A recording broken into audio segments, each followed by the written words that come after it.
waters.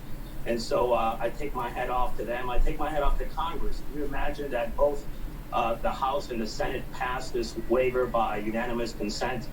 It's unheard of, but Americans come together in a time of need, and you saw it with this legislation passed.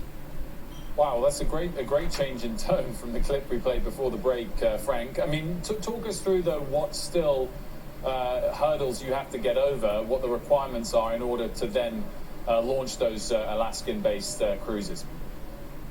Well, we have to submit applications to the CDC as part of the process, but we believe those applications will be approved very quickly. The CDC has committed to a 5-day turnaround. So I'm confident that all the cruise ships and cruise brands that have announced a restart from Alaska this summer will actually operate. And then, as you know, the industry is seasonal. And so, for example, in the summer, if you take a look at where most vessels are operating, they're either operating in Alaska or in Europe.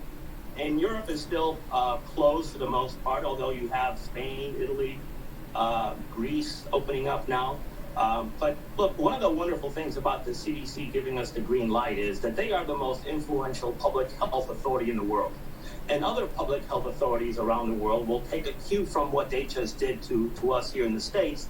And I think you're going to see countries all around the world, including Europe, opening up to allow us to actually sail. So today, our plans are that by the end of the third quarter, we'll have roughly 30% of our ships operating again. Some out of the U.S., some in Alaska, some in the Caribbean, some in Europe. By year end, we should have about 70%. And by the end of Q1 22, we should have the entire 28 fleet operating. And so we're off to the races then. As I mentioned to you before, when I was here about a month ago, forward bookings for 22 and 2023 sailings are at record pace and at record pricing. So we're seeing that we do have pricing strength.